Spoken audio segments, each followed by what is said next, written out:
Slide saya terlihat tidak? Terlihat. Lihat, Pak. Pak. Terlihat, Pak. Pak, Ini melihat. slide kedua Terlihat, Pak. terlihat ya. Slide kedua terlihat. Oke. Baik, kita perkenalan dulu.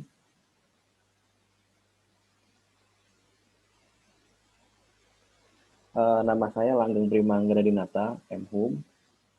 MHUM itu Magister Humaniora. Anda bisa menghubungi saya melalui email ya, dan dimatikan dulu ya ininya, mikrofonnya. Melalui email dan WhatsApp begitu. Nah, silakan Anda catat ya email saya. Mungkin ada yang dibutuhkan. Kemudian saya punya channel YouTube. Silakan Anda subscribe sekarang juga. Karena saya akan menaruh Mengarungi ruang dan waktu dalam setiap apa itu? Coba tolong ininya dimatikan mikrofonnya.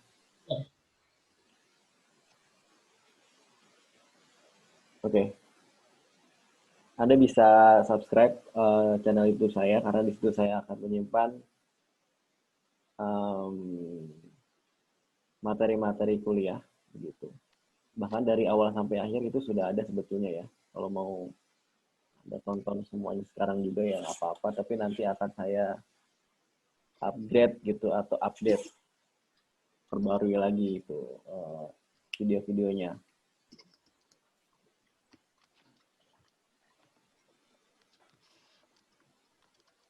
Oke, sudah cukup ya. Tentang diri saya sudah cukup. Nah, sekarang saya akan menyampaikan kontrak perkuliahan dan responsi. Terutama kontrak perkuliahan. Nah, ada perbedaan antara bahasa Indonesia yang ada di sekolah dan di perguruan tinggi. Anda sudah berapa tahun belajar bahasa Indonesia? Mungkin Dari TK, Pak. 12 tahun. dari TK. Mungkin dari lahir ya. Sejak bisa bicara, Pak. Ya, 17 tahun atau 18 tahun, mungkin juga ada yang 20 tahun sudah belajar bahasa Indonesia, kemudian sekarang Anda harus belajar lagi 12 tahun belajar bahasa Indonesia secara formal gitu di sekolah, dan kemudian di perkuliahan ada bahasa Indonesia lagi. Mungkin ada yang bertanya-tanya untuk apa begitu ya, untuk apa belajar lagi. Ya, tentu saja mata kuliah atau pelajaran bahasa Indonesia yang ada di sekolah berbeda dengan mata kuliah bahasa Indonesia yang ada di perguruan tinggi. Kalau di sekolah, Anda difokuskan untuk meningkatkan 4 kemampuan bahasa. Menyimak, terus membaca, menulis, dan berbicara, begitu ya, ada 4. Sedangkan di perkuliahan, mata kuliah bahasa Indonesia itu bertujuan untuk meningkatkan kemampuan mahasiswa dalam menulis. Menulis apa? Menulis karangan ilmiah atau karya ilmiah. Dan mempresentasikannya dengan dengan baik begitu. Nah, jadi fokus kita ada di sana. Dengan demikian kita tidak akan belajar tentang surat menyurat ya. Kita tidak akan belajar cara mengarang cerita gitu. Bukan seperti itu, tapi kita akan fokus pada peningkatan kemampuan menulis karangan ilmiah atau karya ilmiah. Jadi itu bedanya. Karena di departemen nanti atau di mata kuliah lain, Anda akan ditugaskan untuk menulis makalah, menulis paper, menulis artikel ilmiah, dan tentu saja menulis artikel, makalah, karya ilmiah lainnya. Itu berbeda dengan menulis populer ya, atau menulis artikel populer, resensi, opini, dan sebagainya. Tentu saja berbeda. ada sistematika tertentu, kalimatnya juga berbeda, kemudian penggunaan diksinya berbeda, dan segala macamnya berbeda. Jadi harus dilatihkan secara khusus, dan di mata kuliah inilah cara berlatihnya atau media latihannya. Baik, ini adalah silabusnya, materi kuliah yang akan Anda dapatkan. Kita mulai dari yang paling sederhana, yaitu aturan ejaan. Sebelum kita menulis, tentu saja kita membutuhkan perangkat, yaitu adalah aturan. Huruf kapital, huruf miring, tanda baca titik, koma, dan seterusnya, itu akan dipelajari di sini. Sehingga ketika Anda menulis, itu tidak salah.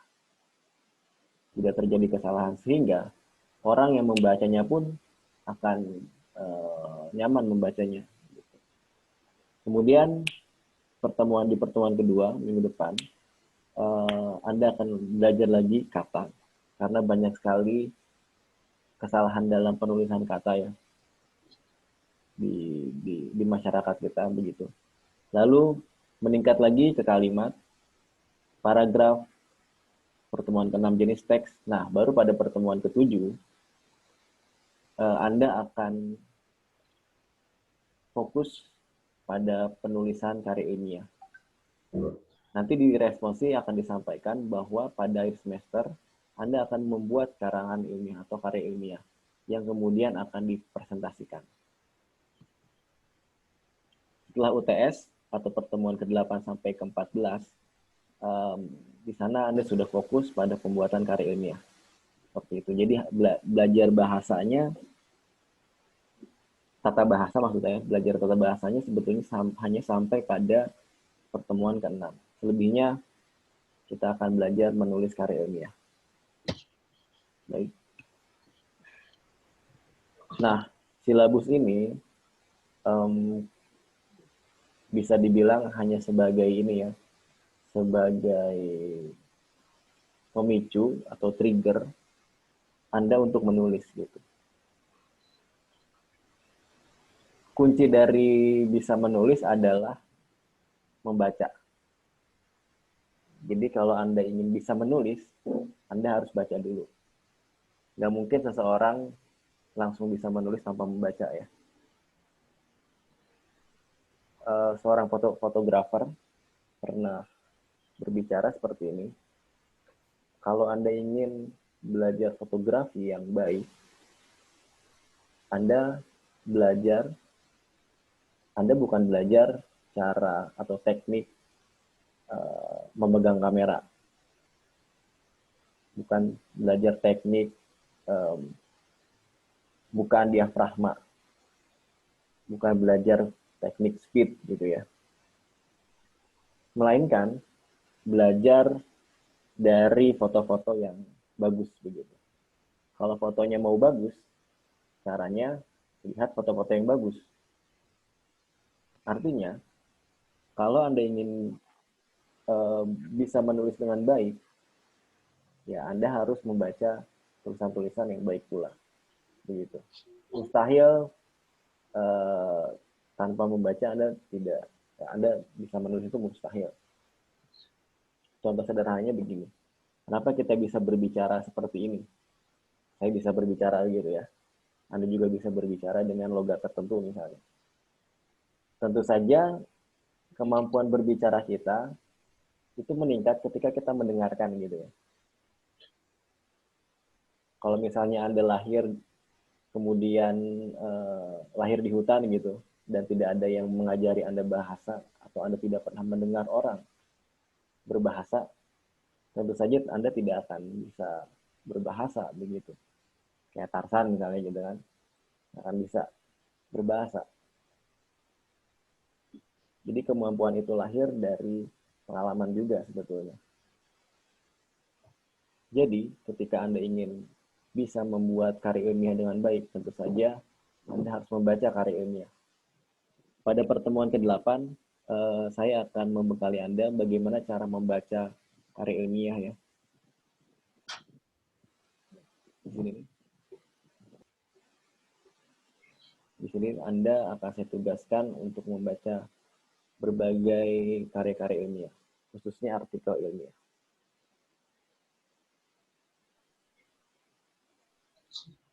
Baik. Tata tertib umumnya seperti ini, kehadirannya 100%. Saya kira tidak ada hambatan ya untuk ini. Pak, izin bertanya, Pak. Ya, silakan. Teman-teman saya ada yang nggak bisa absen karena itunya webnya lagi down, jadi gimana, Pak? Apa ntar aja nggak apa-apa? Ya, nanti aja nggak apa-apa. Itu Oh, iya. berlakunya kalau nggak salah 1 hari ya. 1 hari. Oh, siap, Pak. Makasih, Pak. Oke, kehadiran 100%. Saya kira ini tidak masalah karena kita online. Kalau misalnya Anda ada keperluan begitu pada pukul 1 hari ini, yang penting presensi dulu, isi presensi. Nah, nanti akan saya beri video dan latihan, itu bisa dibaca ya, dibaca atau disimak dan dikerjakan di waktu yang berbeda gitu dengan kuliah. Itu bisa saja seperti itu. Kemudian perkuliahan dilaksanakan sesuai jadwal. Ya, saya akan memberikan video dan latihan sesuai dengan jadwal. Anda juga bisa bertanya melalui grup WA pada jam itu, begitu. Di luar jam itu mungkin akan saya jawab ya, tapi tidak cepat, gitu, tidak secara cepat. Tahap pelaksanaan perkuliahan, nah, seperti ini penting sekali. Yang pertama adalah Anda perlu mengisi presensi di simak.ipb.ac.id atau di IPB Mobile. Setelah itu, saya akan mengirim video melalui Edmodo atau melalui grup WhatsApp. Lalu Anda simak video itu. Simak dulu videonya. Yang ketiga, Anda dapat bertanya dari video itu, Anda dapat bertanya kepada saya melalui WhatsApp ya. Selanjutnya, yang keempat, Anda dapat mengerjakan latihan di Edmodo. Jadi, Anda tonton dulu, Anda simak dulu videonya, kemudian baru Anda kerjakan Edmodo. Karena Edmodo itu adalah evaluasi, ya. Evaluasi apakah Anda bisa menyimak dengan baik atau tidak. Seperti itu. Jadi jangan mengerjakan kuliahnya, jangan mengerjakan latihan Edmodonya terlebih dahulu, tapi simak videonya terlebih dahulu. Pada pertemuan kemarin ini hari Senin, pada umumnya mahasiswa kerjakan Edmodo dulu, mungkin takut terlambat begitu ya. Ya itu salah ya, karena materinya justru ada di YouTube gitu, dan Edmodo adalah evaluasi gitu dari hasil menyimak. Dan ketika mengerjakan Edmodo itu perhatikan jenis soalnya gitu. Soal pilihan ganda, ada soal pilihan multi jawaban begitu, multi jawaban. Jadi dalam satu soal ada beberapa jawaban dan Anda bisa memilih dari lebih dari satu jawaban. Jadi diperhatikan itu. Perhatikan bentuk kuisnya, bentuk latihannya. Latihannya cuma 6 soal ya, 5-10 soal, paling banyak 10 soal dan mungkin itu jarang. Jadi ya 5 soal lah ya, 5-10 soal. Jadi kerjakannya ya santai aja gitu, jangan terburu-buru. Kerjakannya santai aja, jangan terburu-buru. Kalau Anda perlu lihat videonya lagi, lihat videonya aja lagi gitu. Karena waktunya juga lumayan lama. Kalau nggak salah 1 jam ya. Untuk mengerjakan 6 soal atau 10 soal dalam waktu 1 jam kan lumayan panjang gitu waktunya. Jadi kerjakan dengan tenang sehingga nilainya atau poinnya itu maksimal begitu. Pak, ingin bertanya. Silakan. Jadinya di course itu nggak ada materi yang harus kita download ya? Berarti benar-benar di YouTube materinya? Dalam kelas ini course ipb.ac.id adalah suplemen aja gitu, pelengkap aja. Pada minggu ini kan ada video ya di course-nya. Nah, Anda bisa tonton video itu. Itu video dari dosen lain. Tapi saya ada video lagi yang saya berikan di Edmodo ya.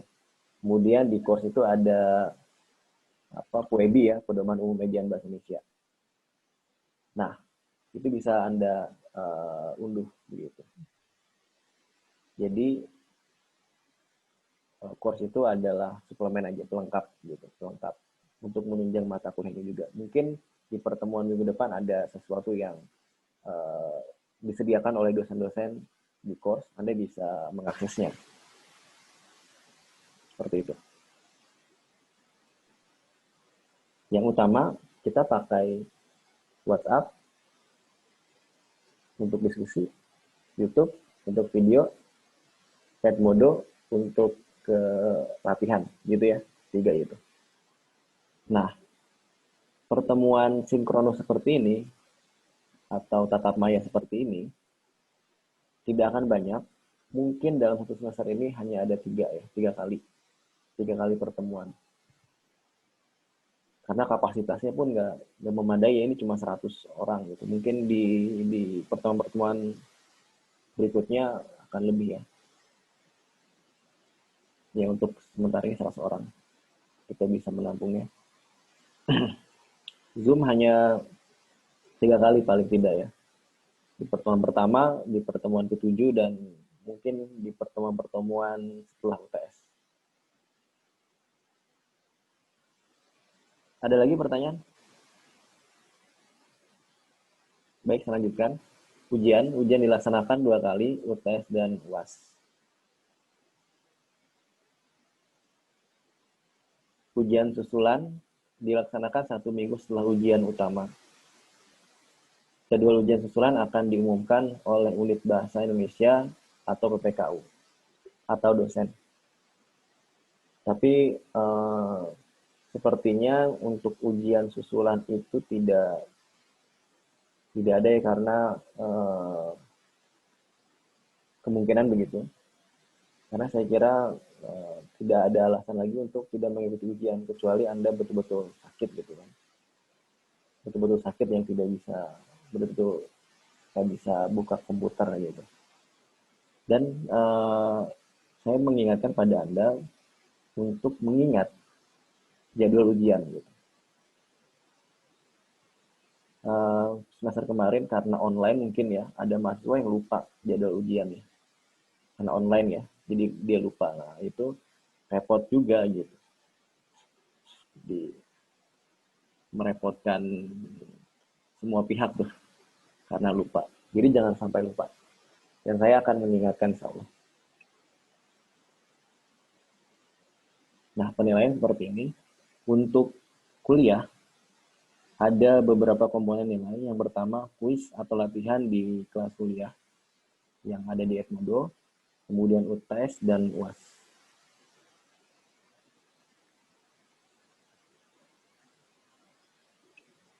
Andrew, silakan ke toilet. Ini private ya. Silakan kalau mau bertanya di kolom chat juga boleh. Kemudian responsi, saya kira sama ya, latihan atau kuis, kemudian makalah dan presentasi. Ini akan nanti dijelaskan lagi di kelas responsi.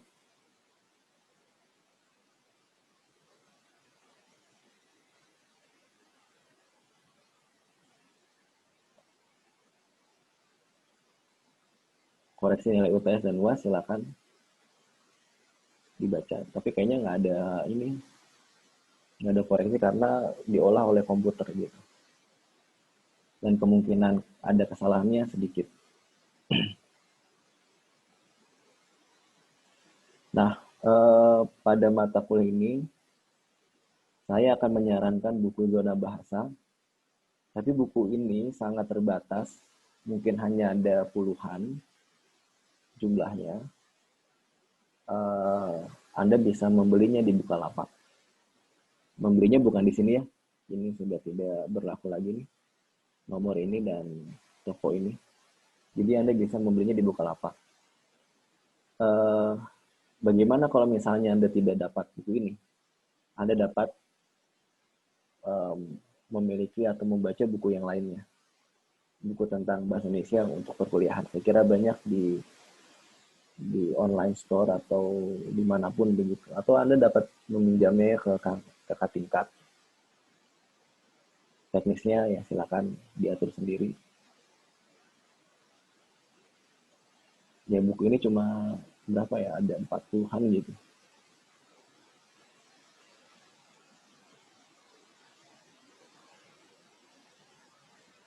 Ya, itu saja kontrak perkuliahan yang ingin saya sampaikan.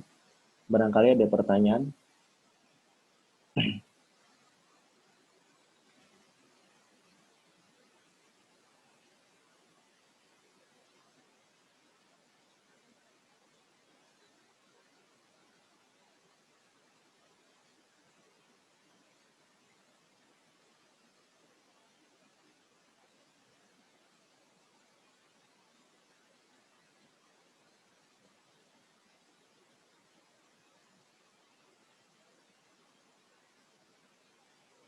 Tampilan Edmodo-nya seperti ini. Sudah muncul ya. Sudah muncul apa namanya kuisnya atau latihannya di Edmodo Anda. Tinggal dikerjakan.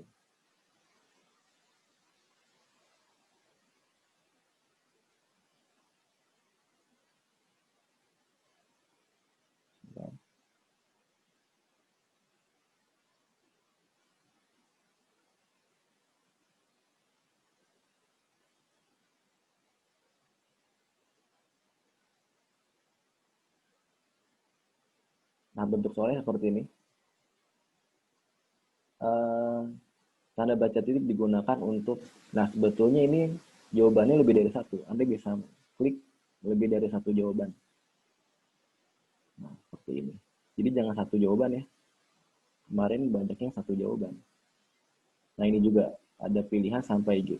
Nah, Anda bisa memilih lebih dari satu jawaban. Lihat nggak sih? Kelihatan ya? Iya, Pak. Kelihatan, Pak. Kelihatan, Pak. Kelihatan. Nah, ini juga lebih dari satu jawaban. Jadi semuanya lebih dari satu jawaban. Oke. Baiklah, saya kira itu. Tidak ada pertanyaan, terima kasih. Kita lanjutkan di grup WhatsApp ya. Ada pertanyaan. Izin bertanya dari Rian. Izin bertanya, selain buku zona bahasa, apa ada buku lain yang direkomendasikan? Ada ya.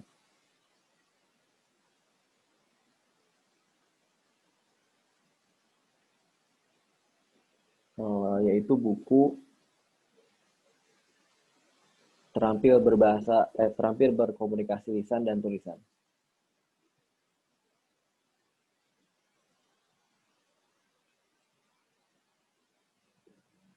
Saya tulis di kolom chat buku terampil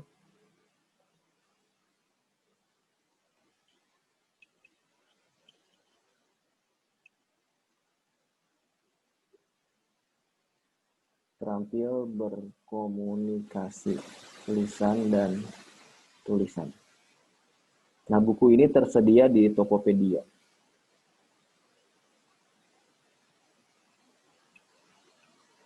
Oke. Apakah buku zona bahasa ada di IPB Mobile? Tidak ada ya. Itu pertanyaan dari Mary. Kemudian pertanyaan dari Dirfas. Apakah untuk kuis Pak, untuk kuis apa bisa diakses lewat aplikasi yang ada di HP? Bisa. Di aplikasi Edmodo bisa ya. Kemudian pertanyaan dari Dewi, batas pengumpulan kuis kapan? Nah, Anda bisa lihat kayaknya deh di apa namanya di sana. Di apa namanya di Edmodo. Tapi biasanya saya membatasi waktunya sampai pukul 3 ya. Sampai pukul 3. Tapi Anda masih bisa mengerjakan di luar jam itu sih.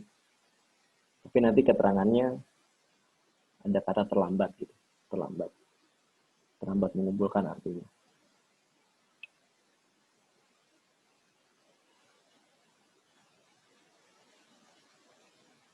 Baiklah, ada lagi? Cukup ya? Ya, terima kasih atas perhatiannya. Saya ucapkan selamat datang di Institut Pertanian Bogor. Meskipun Anda ada di rumah, tapi saya harapkan Anda masih semangat ya. Masih merasa bahwa Anda berkuliah di IPB gitu. Ya, semangat terus. Terima kasih. Wassalamualaikum warahmatullahi wabarakatuh. Waalaikumsalam. Waalaikumsalam wabarakatuh. Terima kasih, Pak. Terima kasih, Pak. Terima kasih. Makasih, Bapak. Pak. Live. Izin live ya, Pak. Assalamualaikum. Silakan. Yang naik Bapak. Assalamualaikum. Salam. Assalamualaikum. Pak, assalamualaikum. Salam.